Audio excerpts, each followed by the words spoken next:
you came to Dubai a few years ago, you'd have got this, sand and loads of it. Then an amazing thing happened. Fantasy became reality, and in the space of just 20 years, Dubai turned from desert into a jaw-dropping oasis of stone, marble, concrete, glass and raw excitement. But the bolder and wackier the idea, the more likely it was to be accepted. Giant islands the shape of palms that could be seen from space. And soon there'll be the world's tallest skyscraper, a modern-day Tower of Babel that slices through the clouds at almost a kilometre above the ground. Dubai has become a centre of a modern-day gold rush. But the big question for Dubai is whether this great global credit crunch is going to bite here, and whether that will turn the Dubai dream into a nightmare.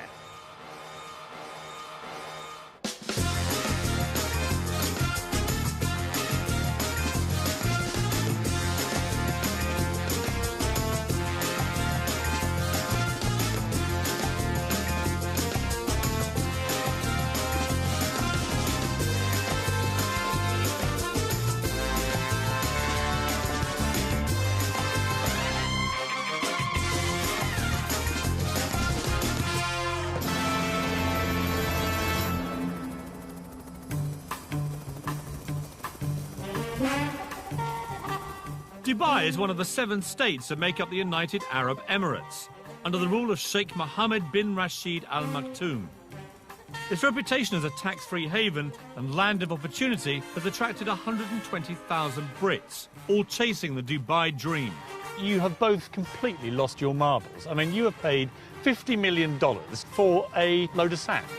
A dream where your position in society can be elevated overnight and vast riches are there for the taking. It's quite a journey from a secretary on an Oxfordshire estate to this, flogging £17 million apartments in Dubai. In a country where Sharia-based law is dished out on crop-top-wearing partygoers, what's it really like to live here? And mixing with the locals, I talk tactics with the man that bought Man City. There's the Burj Al Arab. And what about the world's financial meltdown? Are they feeling the heat? You say credit crunch, people think, whoa, there's no credit crunch in Dubai. It's not coming, it's here. But lurking in the background, behind all of this, is the fact that in just 10 years' time, Dubai's oil will run out. The race is on. If you'd invested in property out here over the past 6 years, I'd give your financial advisor a raise, because you'll easily have trebled your money. But it wasn't for the faint-hearted. 4 miles out to sea is probably the craziest property investment on the planet. For sale, 300 islands that, seen from above, replicate the countries of the world. This is absolutely ridiculous. I've heard about this place, I've seen the pictures, I know all the facts. Until you actually come out here like this and experience it for yourself, you have no idea of the sheer scale of it. 320 million cubic metres of redistributed seabed later, Dubai has not just put itself on the map, but put the map on itself. I'm heading for Britain. Gentlemen, permission to come ashore. Permission granted. Thank you very much. Welcome aboard. Nice to see you. Welcome to the United Kingdom. Well, thank you very much. Let's head over to London, shall Why we? not? Ex-Londoners Safi Qurashi and Mustafa Nagri moved to Dubai 4 years ago. Between them, they've just bought England. Dare I ask how much you've paid for it? Topping over $50 million. You have both completely lost your marbles. I mean, you have paid $50 million for a load of sand. Yeah, it's one view. Tell me some of the stuff What you're are we going to do here? The idea very much is to have some luxury accommodation where you can bring your boat, park it right outside your villa, swimming pools, spas. How many are we talking about? You're talking in and around the 100 mark. Right. 100 villas over here. So you're living in your own private villa, surrounded by, you know, absolutely amazing shorelines, beaches. I mean, you and say views. that, but you're actually surrounded by the French over there and the Germans over there. I mean, they are worryingly close, aren't they? You know, they have got closer, but luckily there's still a bit of sea between us. I'm imagining now these luxury villas here, and even if they went just for $5 million each, I've just worked out you'll make a profit of $450 million. But you have forgotten the cost of construction. Which is?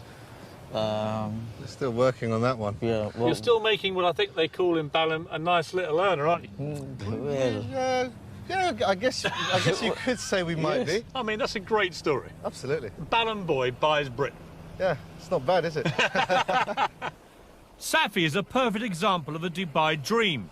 4 years ago, he arrived here skint, having lost everything in a failed internet phone.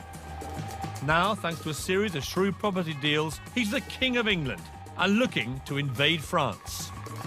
But how did this little-known desert outpost become such a magnet for investors and those in search of a better life in the sun? Dubai has done an incredibly good job at marketing itself, largely through what at the outset appear to be utterly ludicrous projects. Think Dubai and you think glamour, wealth, and a rich hedonistic playground. Hardly surprising then that back in Britain, wrapped under red tape, trapped under the dark grey skies, so many downtrodden wannabes think this place is utterly irresistible. Although Dubai is twice the size of London, the main action takes place in a frenzied 20-mile strip along the coast. The legendary Dubai gold rush can be traced back to 2001, when the law was changed to enable foreign nationals to own property. It coincided with the launch of the most famous of Dubai's artificial island projects, the Palm Jumeirah, which, because it's connected to the mainland, lured investors by the truckload. And my first impression is it's massively bigger than it seems from the sky. Apparently 4,000 properties were sold in the first 72 hours of the project being announced, before a brick had been laid. The weirdest thing about Palm Island is that 5 years ago, I'd have drowned by now because this was all water. Nothing quite prepares you for the sheer scale of their ideas. Palm Jumeirah is so huge, its central trunk supports 2 6-lane motorways. At the tip, 3 miles out, sits Dubai's latest 5-star hotel, the Atlantis, complete with an underwater lost city in a fish tank.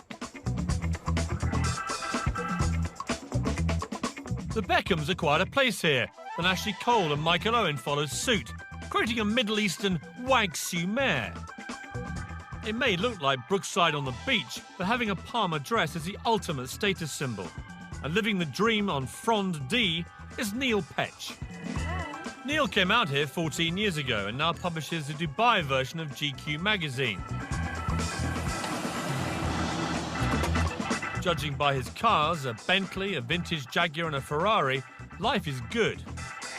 Okay, here we are, ladies. Throw in a Russian model wife and her glamorous friends, and I'd say Palm living is very good. How much have these properties been going up by in value? Well, about 4 villas on either side of me. No one lives there. People had them as an investment, and they're going up at such a rate that they don't actually need to rent it. I wish I were in that position. I mean, if you bought that one at the start, for example, what would you have paid? Well, that was probably about £700,000, 2.6 million dirhams in our currency. And what would it be worth now? 15, something like that. So around 6 times what you paid for it? Exactly. So it's been an amazing investment for people. Yeah, it makes you question your own job when you're earning a lot less than your house is doing by sitting there. And is there, like, in any development like this, is there a bit of, you know, keeping up with the Joneses? Absolutely. I mean, I've had to upgrade my barbecue several times. Dubai has learnt a very British lesson. We do like to be beside the seaside. Waterfront property commands a premium, and building out into the sea will add 300 miles to their coastline. But when we struggle to build something as simple as a Millennium Bridge, how do you create an entire city in just 20 years? I have some days when I say, you know, this is crazy. I want to go to New Zealand. I want to live in a farm, you know. And when you built it, how do you make sure the rich come flocking? This is ridiculous. I mean, how many towels are there? Why would you need 100 towels? And at the world's only 7-star hotel, I sampled the Dubai dream for myself.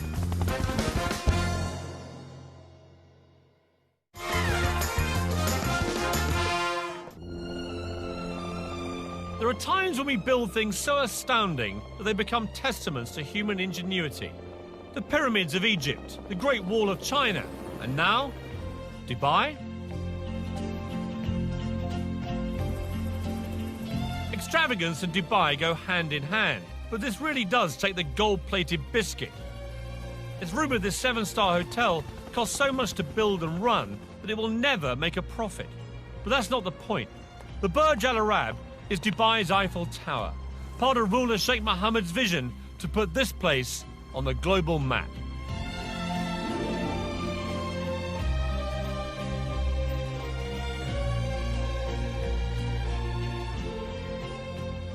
The best rooms here will set you back 12 grand a night and come complete with one of the hotel's 16 white Rolls Royces and your own personal manservant. They boast that they cater for every whim at the Burj Al Arab, and that's certainly the case with me, because I spent my entire life waiting for a bed where I could go to sleep looking at myself.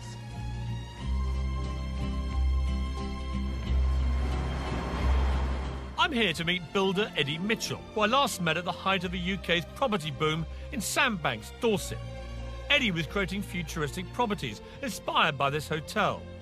He's been coming here on business for 5 years and is now a gold star guest, affording him extra special treatment. Watching you coming in, it was like watching a visit by the Queen. You know, it was like a cast of thousands offering you tea and dates and hand lotions. It's the same every time. My butler that I've had for 6 years, he meets us every time we come in. Whatever time of day, he's at the door. It's like coming home. So, Eddie, last time we met was in Sandbanks, Yeah. where the funny thing was there is that you produced properties like this, which are, you know, by any normal standard in Britain, completely barking mad, futuristic, emporiums of glass and concrete and everything else. Out here, you're known as Mr. Boring, because, I mean, that is not even first base, is it? Not really, no, Piers. I mean, you must love it here. It's like a permanent building site. Yes, but probably the biggest building site in the world, and after 30 years of building, I just love it. You're like a pig in a sty, aren't you, Eddie? Yeah, definitely. For those who bought at the start in the Palm or the World or the Burj Dubai, how much money are people making? I'm sure people are making many millions. I mean, I heard of one Chelsea footballer who had a place on the Palm that he's never actually lived in. He paid £400,000 for it, and he's just sold it for £3.5 million. Yeah, that's what he would have paid 6 years ago. And he would now make £3.5 million? Yeah, definitely. Without setting foot in the place? Yeah. How have I missed out on this again? We should have came here 6 years ago. No, but you always seem to pop up in these places at the right time. I went to Sandbanks right at the peak. I've come to Dubai right at the peak. What I need to do with you, Eddie, is stick with you in the down times. Well, you can come on site and be a builder if you want, Piers. The great thing about Dubai is there's always a stunning new location to practice your golf.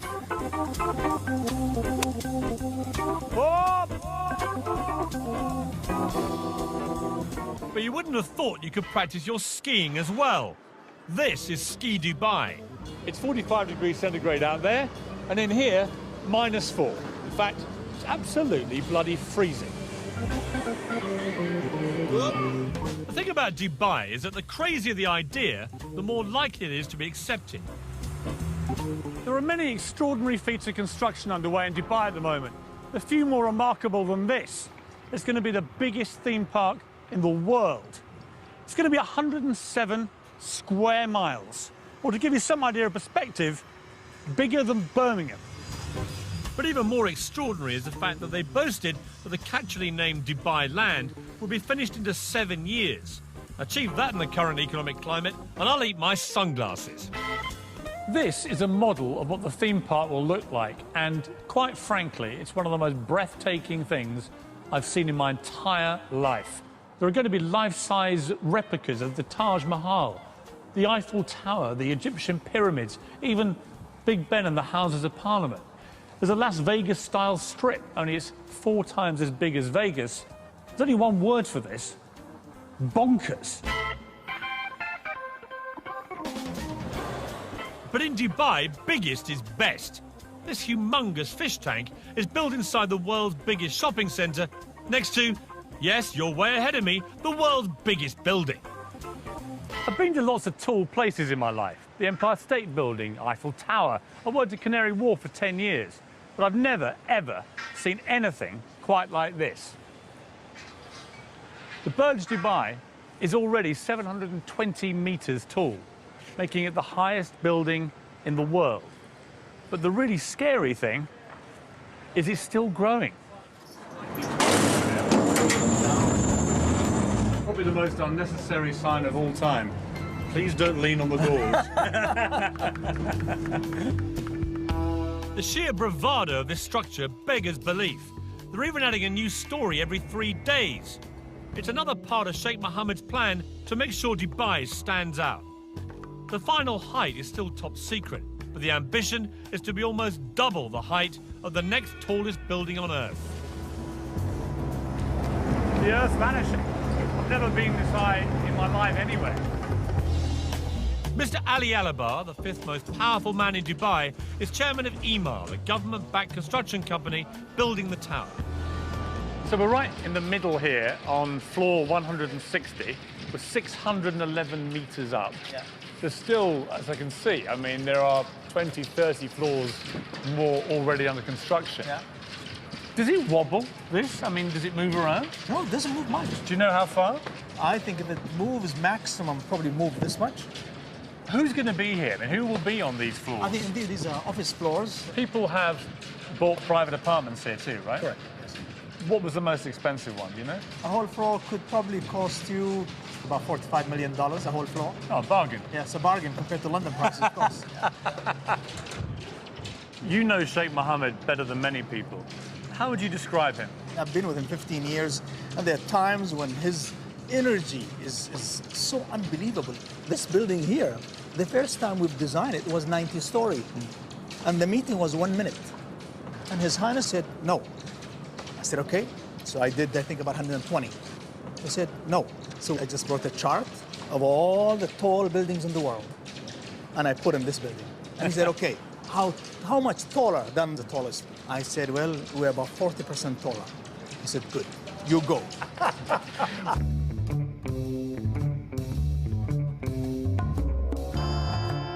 40 years ago, Dubai was nothing more than a dusty fishing village. The then ruler, Sheikh Rashid, had a vision to transform it into a hub for the world, as a port and as a tax-free business centre. It was an extraordinary and bold move. The philosophy was simple: build it and they will come. And come they have. Now, under the rule of his son Sheikh Mohammed, the vision continues. Dubai often feels more like a corporation than a state. And that's because just 3 things matter here: business, finance, and success. Unlike in Britain, where huge developments can get bogged down for years in red tape and bureaucracy, over here they can go up in months. And the reason is quite simple: Sheikh Mohammed. Whatever the Sheikh wants gets done, and fast. Of course, being able to use millions of cheap workers from Southern Asia has made it all possible. In 2007, accusations were made of slave labour conditions, so Sheikh Mohammed set up a confidential free hotline for construction workers to report any abuse. As a result, conditions have certainly improved. But each year, UAE workers send home an estimated £4 billion in wages, so a recession in Dubai would have serious global implications. But trying to get anyone to actually talk about the possibility of economic downturn here in Dubai was like trying to get blood out of a stone. I turned to Michel Canoe, a billionaire businessman from the 9th richest Arab family in the world. Are you totally sold into this vision, or are there going to be problems, do you think? Well, now there's going to be a lot of economic upheaval globally, and it's going to come and affect us. See, no one mentions that here. I know. You say credit crunch, people will say, whoa, whoa, there's no credit crunch in Dubai. In the Arabic culture, to say something, if you say it out loud, there's a perception that it'll happen. So we don't even call cancer cancer, we call it the disease that can't be mentioned. It's the same mentality. Is there a credit crunch coming in Dubai? It's not coming, it's here. It already exists. Now, for people to come and say, you know, this is the end and death of this area, it's not going to be the death of this area. What's going to be is a natural timeout, if you want, allow things to come back to its normal position and then move forward. Dubai, I think, is a good place to be if you're looking at 15, 20 years down the road. Because if you're looking at 2 years down the road, God knows what's going to happen in the next 2 years in terms of global finance. During the boom times, Dubai was the hottest property market in the world. The carrot that had expats scurrying here faster than a bleached blonde to a footballer. Helen Tatum is typical of those that came chasing the Dubai dream. She landed here 4 years ago and owns Dubai Luxury Homes, one of the most successful estate agents in town. Today, she's showing me a flat aimed very much at the not-so-poor. Amazing views, vast amount of room. I mean, how big is this? It's 13,400 square feet. The master suite takes at least a third of the apartment. So it's all about the bedrooms out here, is it? Exactly. And what would it cost if you wanted to buy this? £17 million. Wow. Who would buy a place like this? I mean, who's living in this block? Yeah, I mean, discretion is the word, but, I mean, we've got sporting personalities, we've got presidents of countries. 15 times the size of the average house in the UK, who said size doesn't matter? I mean, it's just humongous. Yeah. This is not even... apartment is too loose a word. Well, I mean, this is... hello! I mean, it echoes. I mean, it's unbelievable. I mean, look at it. It's not a kitchen, it's a restaurant. That's the children's bedroom. Of course it is. How silly of me. Here's the bathroom. This is the bathroom. I mean, this they is... take a lot of care over the bathroom. This is ridiculous. I mean, how many towels are there? There must be 100 towels in here. Why would you need 100 towels? I mean, it is just opulence on an almost regal scale, isn't it? It is. It's a staggering apartment. Perfect for your average multi-millionaire. This great view. Amazing view. But maybe not so good for a billionaire. Which is why the next phase will have its own heliport on the roof. That is going to be just going for a higher level altogether. That's going for your billionaires rather than just the millionaires. And it's going to have its own helipad, and you know, they're working on their own immigration so that you can just jet in and... Well, literally, so some Russian oligarch just lands on the roof, and out come immigration officials. Right. Yeah, incredible. What's a nice girl like you doing, flogging £17 million apartments in Dubai? I don't know, it just happened 4 years ago. Set up my own real estate company, and What were you doing back in Britain? I worked on the country estate in Oxfordshire. Doing what? Doing what? As the estate secretary. You're a secretary? Estate secretary. Estate secretary, sorry, I don't want to diminish your role, but I mean, it's quite a journey from a secretary on an Oxfordshire estate to this. Yeah. And you're now glimmering in diamonds and Rolexes and stuff. So life's been good for you, right, Helen? It has. Thank you. And that's not the half of it. Helen now has her own polo team with 8 Argentinian ponies and a full-time professional trainer. It certainly beats typing. Friday is polo day here at Arabian Ranches. It's a bit of a fixture of the expat community. A chance to revel in the good life whilst catching a chukker and slithering up the social ladder. Becky from Bingley, West Yorkshire. Yeah. And here you are at polo. Yeah, I'm at the polo. Bingley girls are not really used to doing this sort of thing, are you? Let's be honest. No. I came over here and I launched a magazine for another company, and I've just launched this magazine, and I'm 28 years old and I would not get that in the UK. You've done badly for a girl from Bingley, have you? It's all right. I'm quite happy.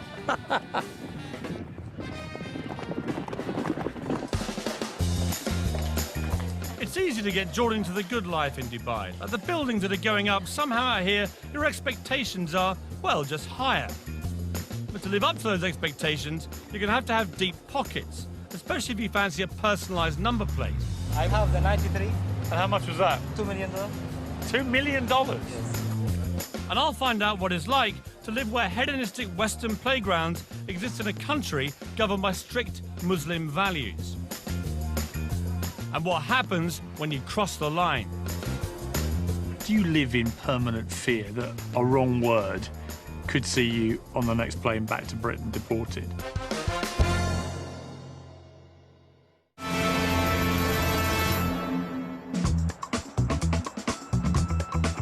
I wanted to get an Arab perspective on Dubai. Fortunately, the man that bought Manchester City, Dr. Suleiman Al Fahim, has a house here. He's made a fortune in property and is the Alan Sugar of Arabia, with his own apprentice-style TV show and even his own catchphrase. Impress me. When he said he'd show me around the city, I didn't realise he meant in his own private jet. He impressed me.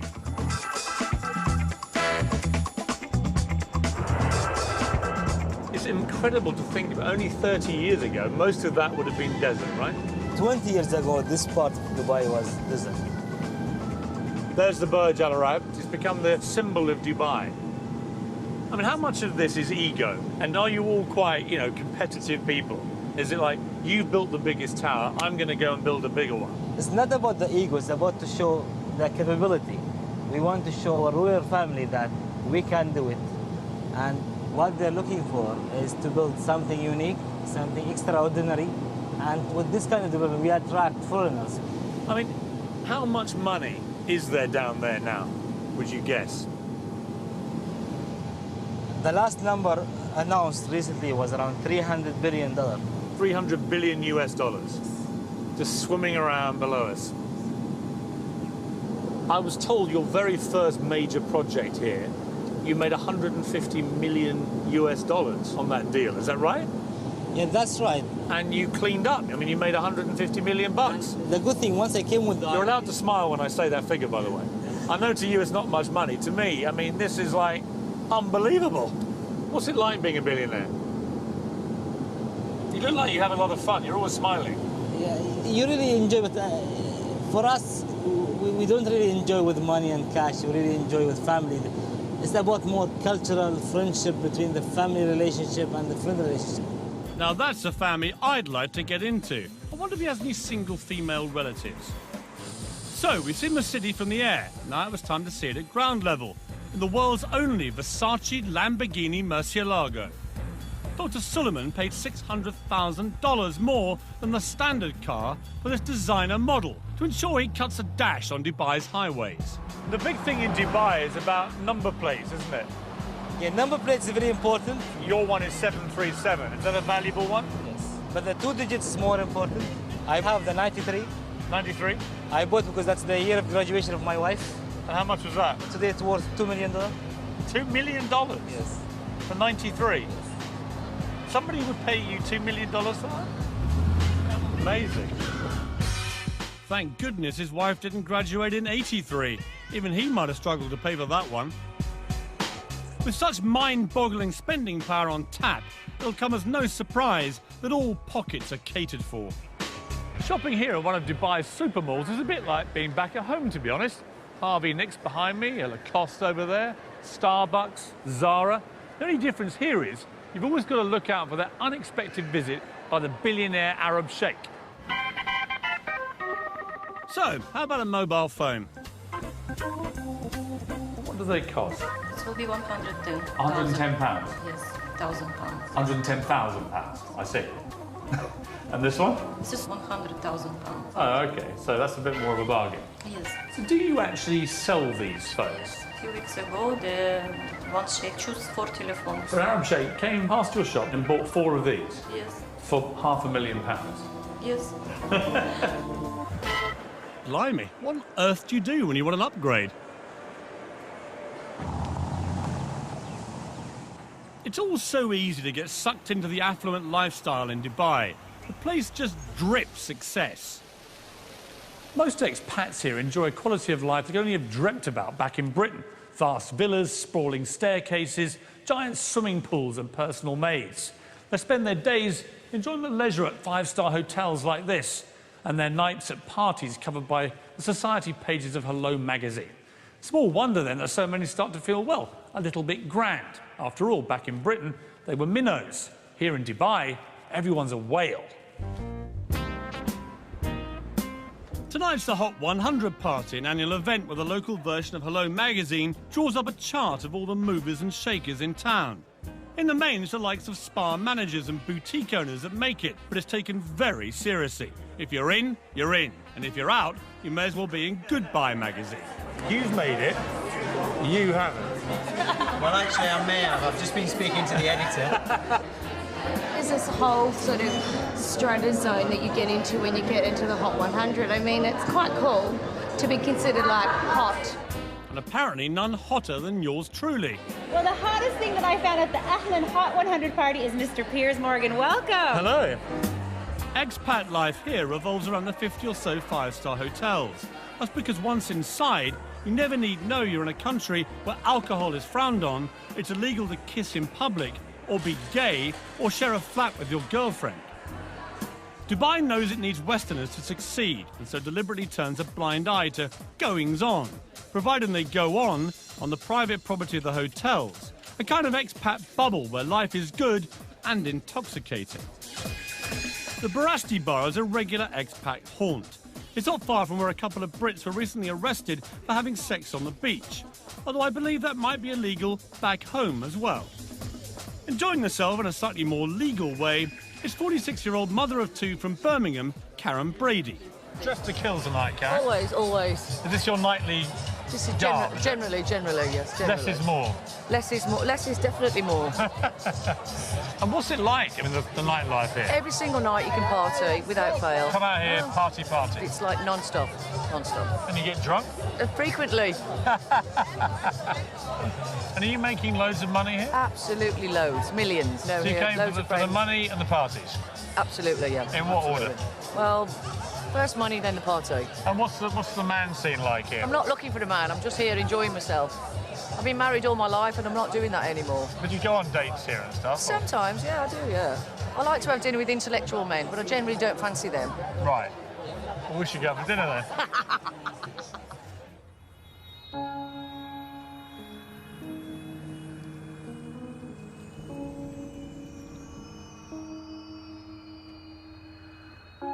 In the last year, 230 Brits have ended up in Dubai's prisons for a range of offences, from the normal, like drink driving, to the abnormal, like bouncing a cheque.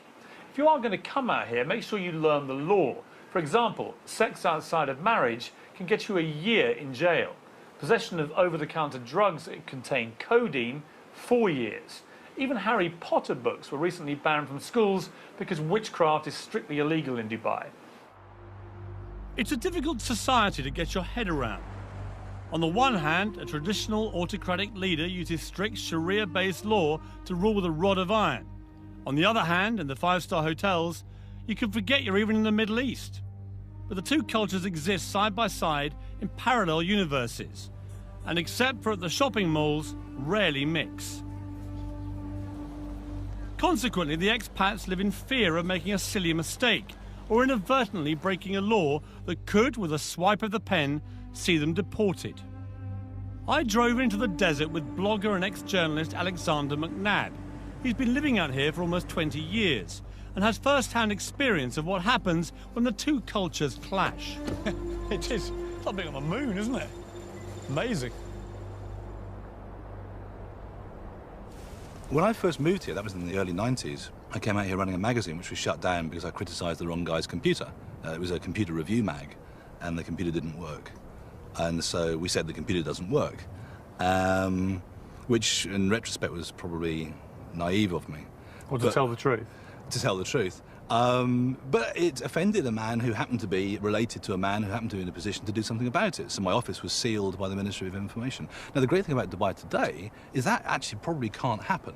Is it relaxing, the censorship? Is it getting easier? Yes, it is. If you can stand up a good story where a government department has behaved appallingly, I think you've got a chance of running that story. When I first came out here, you wouldn't have done. So you're now seeing allegations being made against some quite big figures in government and corruption investigations going on that were unthinkable here. It's a process of change. If you're in the media out here, as you are, do you live in permanent fear that a wrong word could see you on the next plane back to Britain deported?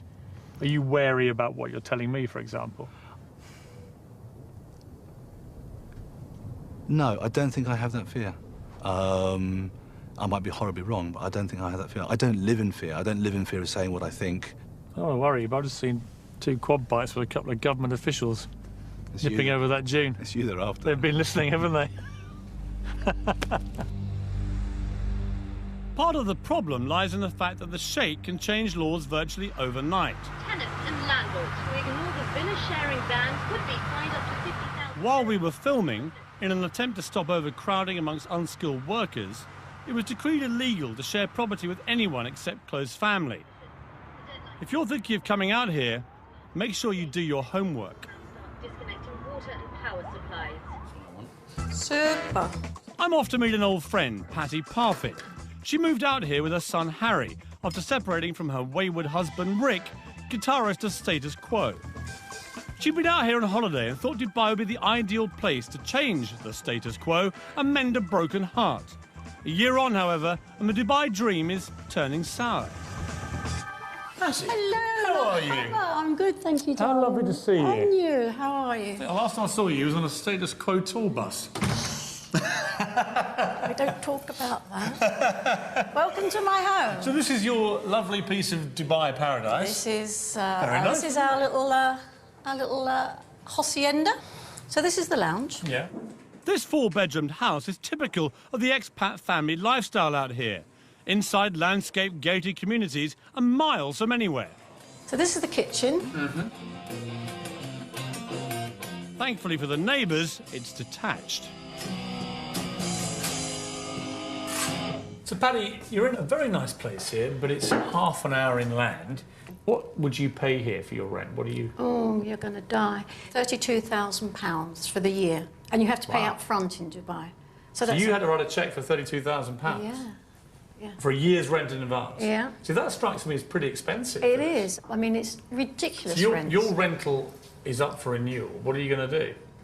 I'm taking it for 6 months, and then I just see how I go there. And what are they going to charge you for that? £27,000. What? In 1 year? They've nearly doubled it? Yeah. So, be warned, if your employer's not subsidising your rent, you'll be in for a nasty shock.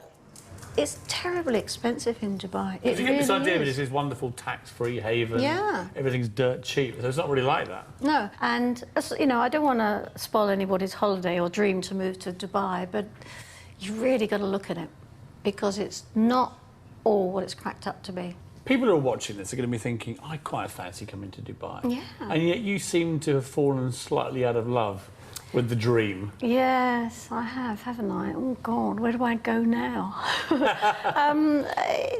I do miss my friends. I do miss my family. And it is difficult to meet people over here, because everybody's, basically, it's family. And when I go out, I am a threat. I bet you are. How old are you? 57. I mean, that is amazing. Yeah. Recently divorced. To a rock star. Long bombshell. Used to be with a rock star. You are public enemy #1 to these women. Fantastic. That's rock and roll. So what does the future hold for Dubai? I'll be looking at the changing face of society here as it opens its doors wider to Western values. Could their secret defence against the credit crunch come down to a few familiar faces? Try some of these. God, that's disgusting. And just how much are they prepared to spend to make sure Dubai does become the greatest city in the world? Eyelid will be getting millions. Multi-millions. Multi-millions.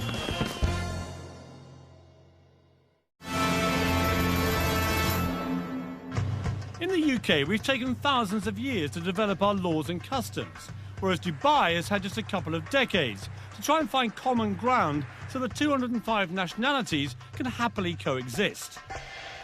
Consider this, just 1.3 million people live here. Of those, 200,000 are Western expats, 900,000 are Asians, mainly workers, and that leaves just 200,000 local Emiratis. To put that in perspective, imagine living in Britain, where 5 out of 6 people were foreigners. And when you think of it like that, you kind of begin to work out that Dubai is actually quite a tolerant place.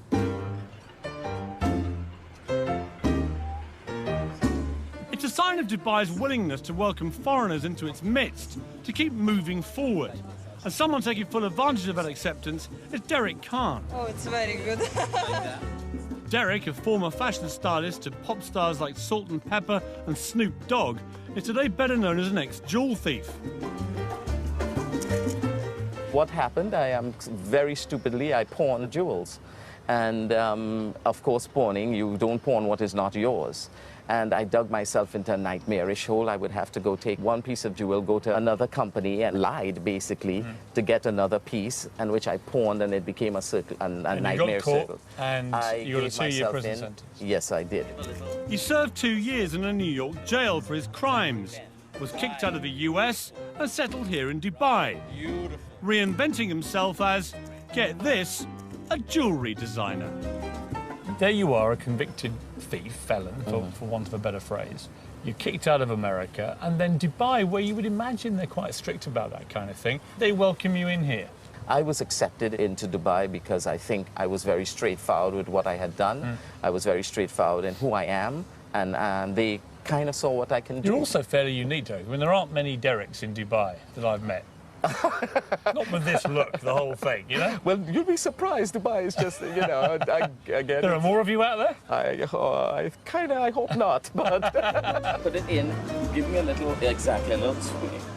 What I hear everywhere is that if you do this, you're out. If you do that, you'll be deported. So what I haven't found is any real evidence they actually do this. I mean, do people get chucked out of Dubai? Well, of course they do. You know people who've been deported? Well, no, I don't. That's the point. I mean, I don't know anyone who's been deported. But, you know, the thing There seems to be a collective fear of being deported without any evidence anyone ever is. Well, listen, the collective fear works because guess what?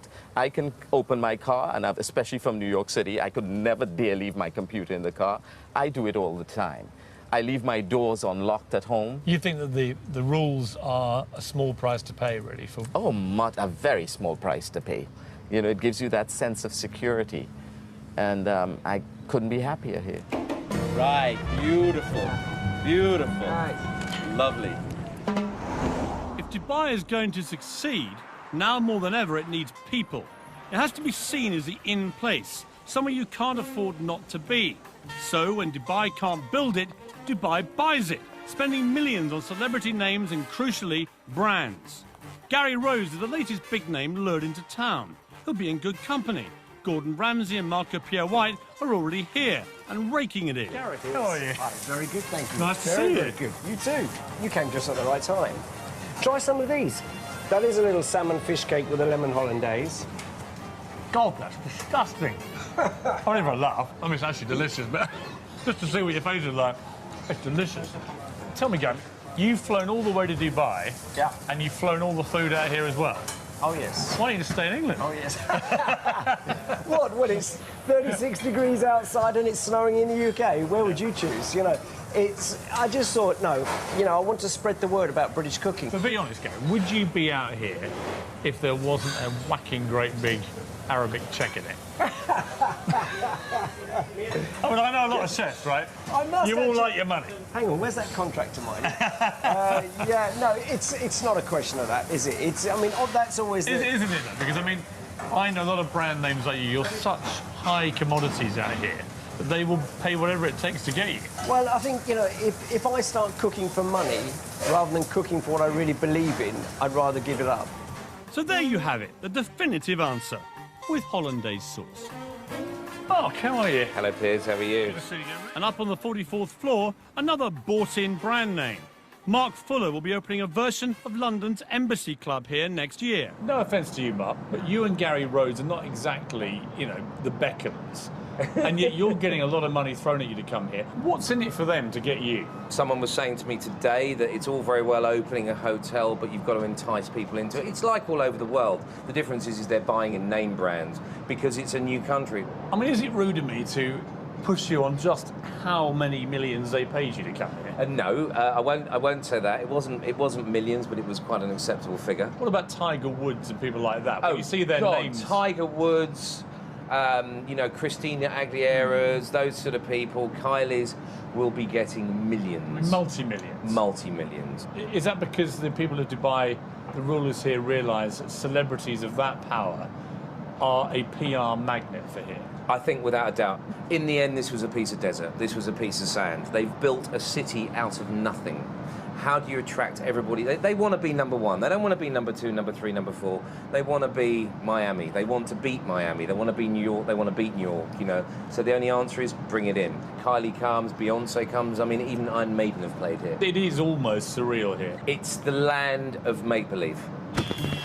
It certainly is, more like the land of unbelievable, because as the world is rocked to the core by the credit crunch, Dubai rocked to the sound of Kylie at the world's most expensive party. The Atlantis Hotel was launched with a massive £7 million extravaganza. Looks like an awful lot of that went up in smoke. Let's face it, for the ordinary Brits living here, as long as you toe the line, life's pretty good. For the investor, though, even ultra-affluent Dubai is fragile. it doesn't manufacture anything of value. Oil now accounts for just 6% of its income. And even though uber-wealthy neighbour Abu Dhabi pumped £9 billion into its economy back in October, Dubai remains exposed. 3 big government-backed construction companies are already laying off hundreds of employees. Dubai relies on foreign investors to make it work, and without them, Dubai's dream of becoming the greatest city on earth may have to wait. I came to Dubai to find out if it really is all it's cracked up to be. And the answer, if you like sun and fun, glitz and glamour, is a resounding yes. As for the credit crunch, everyone I've met here says the same thing. Dubai won't just survive, it will thrive. And that's because it's bursting with ambition and drive, all led by one man's extraordinary vision and an utter determination to turn this place into the biggest and most successful city in the world. As for my part, I think I'll borrow the favourite phrase of the British builder. It'll be all right when it's finished.